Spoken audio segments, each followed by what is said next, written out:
There's a moment in a high-stakes partnership deal when your colleague slides over a contract with a smile, proposing what he calls a fair split 50-50 on paper, but buried in the fine print, it's rigged to funnel the profits straight into his pocket. The average person does what they were trained to do. They nod along, say things like, "Yeah, that sounds equitable," or "I'm sure we can trust each other on this," shaking hands and walking away with a false sense of security. It sounds reasonable, even honorable, like the kind of naive optimism society drills into you from childhood. But to Machiavelli, this is the brutal truth. Trusting in fair deals is the fastest path to your own financial ruin. It's not fairness you're dealing with. It's a predator's blade disguised as a handshake. And if you don't flip the script, you'll bleed out every last cent. In fact, gentlemen, if you're tired of watching your money evaporate in fair arrangements that leave you broke and powerless, this is your wake-up call. Today, we're dissecting Machiavelli's money manipulation trick: never trust in fair deals. Assume deceit, counter with cunning, and always come out ahead. Stick around, because by the end, you'll turn every financial interaction into your personal weapon. Let's dive in. Let's establish this absolute statement about power dynamics. In the arena of money, fairness is a myth invented by the weak to disarm the strong. You don't want illusions of equality. You want dominance that ensures your wealth multiplies while others diminishes. This is the universal truth about human nature. Machiavelli nailed it in The Prince when he wrote, "Men are so simple and so much inclined to obey immediate needs that a deceiver will never lack victims for his deceptions." People aren't driven by honor or equity. They're driven by self-interest, greed, and the primal urge to exploit any opening you give them. Trusting in a fair deal is like handing your enemy a loaded gun and turning your back. It's not noble, it's suicidal. Consider the binary comparison. The weak man clings to the fantasy of mutual benefit, signing deals on good faith, only to watch his resources drain away as the other party twists the terms. He ends up broke, resentful, and begging for scraps. The strong man, the Machiavellian operator, assumes every alliance is laced with deceit from the start. He probes for hidden agendas, counters with his own manipulations, and emerges with the lion's share. As Machiavelli advises, it is better to be feared than loved if you cannot be both. In money matters, make them fear the cost of betraying you, and fairness becomes irrelevant. You don't want handshakes, you want ironclad control. The more you trust blindly, the more you lose. The more you manipulate strategically, the more you command. This principle isn't just philosophy, it's battlefield strategy. Sun Tzu echoes it in The Art of War. All warfare is based on deception. Apply that to your finances, and every deal becomes a war you win before it starts. Let's go deeper into why people exhibit this weak behavior. Why so many men, especially those grinding in their 20s and 30s, fall for the trap of trusting fair deals and end up financially gutted. It starts with conditioning. From schoolyard trades to corporate negotiations, society bombards you with false beliefs like honesty is the best policy or a fair deal builds lasting relationships.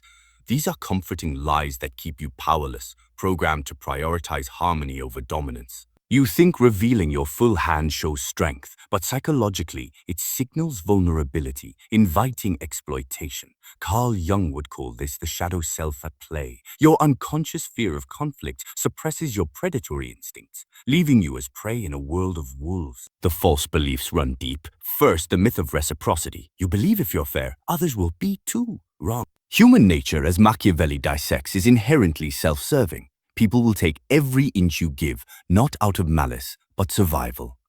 Robert Greene reinforces this in the 48 Laws of Power. Law 2. Never put too much trust in friends. Learn how to use enemies. Trust erodes your armor. It creates openings for betrayal. Second, the illusion of transparency. You assume deals are what they seem, ignoring the psychological undercurrents. But deals are mirrors, reflecting not truth, but the deceiver's intent. The more you buy into fairness, the more you handcuff yourself to loss. Now, the strategic reframe from weakness to control. Flip the script by assuming deceit as your default. This isn't paranoia, it's predatory wisdom. Machiavelli teaches in The Prince that a prince who wants to keep his authority must learn how not to be good and use that knowledge or refrain from using it as necessity requires. In money, necessity requires cunning. Treat every offer as a veiled attack and counter with surgical precision. Psychologically, this reframes you from victim to victor. It activates your threat detection, boosting dopamine from anticipated wins, and creates a false binary in your mind. Powerful manipulator versus powerless fool. You're no longer the average guy getting fleeced. You're the untouchable force dictating terms. Authority backs this up. Sun Tzu warns, "He who knows when he can fight and when he cannot will be victorious." In deals, fight means manipulating hidden weaknesses. Green ads conceal your intentions to keep opponents off balance. Even Jung's archetypes support it. Embrace the trickster shadow to outmaneuver the naive hero. The result?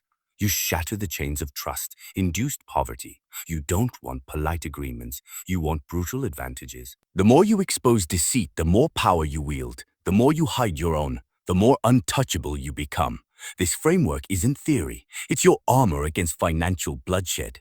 Apply it and watch how deals that once drained you now fill your coffers. Here's the coldest move. Let's get surgical with real-world applications. We'll break down 3 scenarios, one in business, one in romantic relationships, and one in social dynamics. In each, I'll show the specific verbal challenges, the weak response most men default to, the strong Machiavellian response, the power dynamic shift, and the psychological reasoning. Remember, these aren't hypotheticals. They're drawn from the trenches where money and power collide. Stake your claim here, implement this, and you'll never bleed financially again. First, the business or workplace situation. Imagine you're a mid-level manager in a tech firm negotiating a joint venture with a rival department head named Alex. You've poured months into a project, and now Alex proposes a fair revenue split. Look, we'll go 50-50 on the profits from this app launch. It's equitable. Your team did the dev. Mine handles marketing. Deal? But you spot the deceit. His marketing budget is inflated, siphoning extra fees his way, leaving you with crumbs. The weak response. The average guy fearing conflict says, "Yeah, that sounds fair. Let's shake on it and get started." He trusts the surface, signs off, and months later, watches Alex pocket 70% while he's stuck explaining shortfalls to his boss. Power drains away. He's seen as gullible. Promotions stall. Now the strong Machiavellian response. You pause, smile faintly, and counter with 50-50 sounds intriguing, Alex, but let's clarify the marketing costs first. I've reviewed similar deals. Yours seem high. How about we audit them jointly, or I take 60% to cover any discrepancies? If he pushes back, escalate subtly. I'm all for fairness, but trust is earned. Let's add a performance clause. If marketing underperforms, my share adjusts up. The power dynamic shift. Instantly you flipped from potential victim to commanding force. Alex, expecting easy compliance, now fears exposure. His deceit is mirrored back, forcing concessions. You claim the lion's share, perhaps negotiating down his cut to 40%, solidifying your authority in the firm. Psychologically, this works because it exploits reciprocity bias. By questioning fairness, you create doubt in his mind per Jung's shadow dynamics, making him overcompensate to avoid seeming dishonest. Machiavelli would approve. Men judge generally more by the eye than by the hand. You've made his hidden blade visible, turning it into your weapon. You don't want equal partners, you want submissive ones. The more you probe, the more they yield. Second scenario. Romantic or personal relationship situation. You're in a committed relationship with Sarah, and money tensions arise when she suggests combining finances for a fair, shared expense, like a vacation or apartment upgrade. She says sweetly, "Babe, let's split everything 50-50. It's only fair since we both work. I'll handle the bookings, you just transfer your half." But you notice the pattern. Her bookings always include extras she wants, like spa days, quietly tipping the scales her way, draining your savings while she builds hers. The weak response. Most men, conditioned to be providers, reply, "Sure, honey, that sounds fair. I trust you. Let's do it." He hands over the cash, ignores the red flags, and ends up resentful, financially weaker, with arguments eroding his dominance in the relationship. The strong Machiavellian response. You respond calmly but firmly. 50-50 is a start, Sarah, but fairness means transparency. Show me the full breakdown first. I've seen how these things add up unevenly. If it's truly equal, great. Otherwise, I'll cover my priorities separately and you handle yours. If she resists, add trust goes both ways. Let's set ground rules now, or this could get unbalanced. Power dynamic shift. You've transformed from pliable partner to untouchable authority. She, anticipating blind trust, now faces scrutiny. Fearing loss of control, she adjusts, perhaps covering more to prove her fairness, leaving you with surplus funds and reinforced respect. Psychologically, this leverages identity threat. By implying her deal isn't fair, you threaten her self-image as honest. Per Green's Law 33, discover each man's thumbscrew. She complies to avoid conflict, while you embody Machiavelli's advice. A wise prince must appear merciful, faithful, humane, religious, upright, and to be so, but with a mind so framed that should you require not to be so, you may be able and know how to change to the opposite. You don't want shared vulnerability, you want commanding leverage. The more you demand proof, the more she submits. Third, the social or group dynamic situation. You're at a guy's weekend trip with old friends, and one Mike proposes a fair group fund for expenses. Everyone chips in $200 up front. Zukul will split beers, food, everything. Trust me, I'll manage it. But you overhear him planning to skim for his own upgrades like premium tickets, leaving the pot short for the group.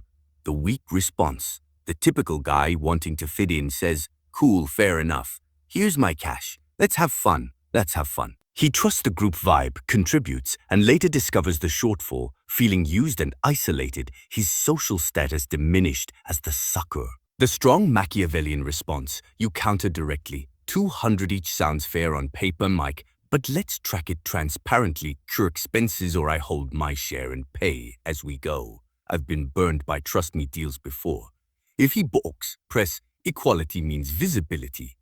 If it's truly fair, you won't mind. Power dynamic shift. The group dynamic inverts. You become the dangerous, discerning leader, not the prey. Mike exposed either backs down or overcompensates, perhaps covering extras himself, while others respect your vigilance, elevating your status as the untouchable alpha. Psychologically, this creates social proof against deceit. By calling out the risk, you invoke Sun Tzu's attack him where he is unprepared.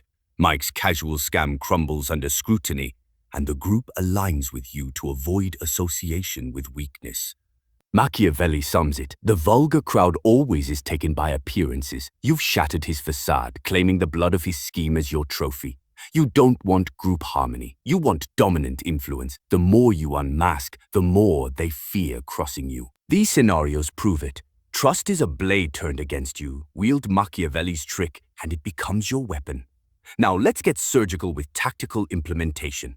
I'll arm you with 3 specific tools, each with example phrases, step-by-step application, and advanced psychological maneuvers. These aren't fluffy advice, they're brutal, actionable blades to carve out your financial dominance. Practice them relentlessly, and every deal becomes your conquest. First tool, the probe and mirror technique. Step 1.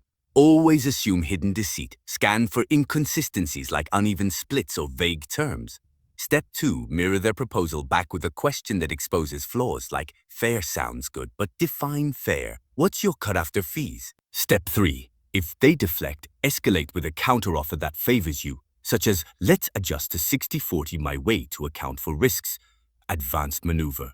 Use false binaries to manipulate. Say, we can do it your way and risk imbalance, or my way and ensure control. Psychologically, this creates cognitive dissonance per Jung, forcing them to concede to resolve the tension. Green calls this striking at weak points. You don't want agreement, you want submission. Second tool, the feigned vulnerability trap. Step 1. Pretend initial trust to lure them in, saying, I'm open to fair terms, lay it out. Step 2. Once they reveal their hand, feign weakness briefly. That could work, but I'm concerned about X, drawing out more concessions. Step 3. Strike with a demand, like, to make it truly fair, add a penalty clause for shortfalls. Advanced maneuver, layer in Sun Tzu's deception, appear weak when strong, making them overcommit. Example phrase, I trust your intent, but let's protect both sides with audits. This exploits overconfidence bias, turning their greed into your gain. The more they expose, the more you dominate. Third tool, the exit threat armor. Step 1, identify your leverage, your skills, resources, or alternatives. Step 2, subtly introduce the threat of walking away, e.g., if this isn't balanced, I have other options. Step 3, Negotiate from there, demanding upgrades. Make it 55-45, or I'm out. Advanced maneuver. Combined with Machiavelli's appearance game. Seem agreeable while plotting exit, creating fear of loss. Psychologically, this triggers scarcity principle, making them desperate to retain you.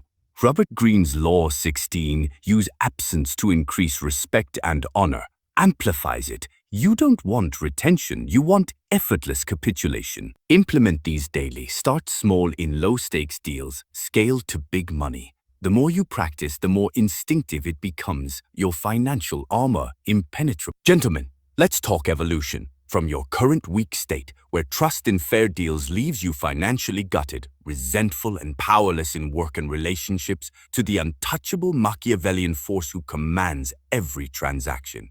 Imagine shedding that naive skin. No more watching colleagues or partners siphon your wealth while you smile politely. Instead, you evolve into the predator, the man who enters deals with eyes like blades, dissecting deceit before it strikes. This isn't effort, it's transformation through discipline. Apply these principles and power becomes effortless. Deals bend to your will, money flows in, respect follows. You're no longer the average guy bleeding out. You're the dominant operator, feared and untouchable.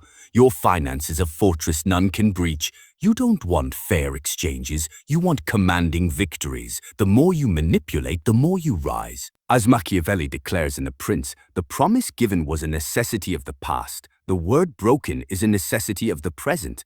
Break the chains of trust. Seize the advantage and build your empire. If this resonated, hit like, subscribe, and comment your biggest money betrayal below. We'll dissect it next. Until then, stay dangerous.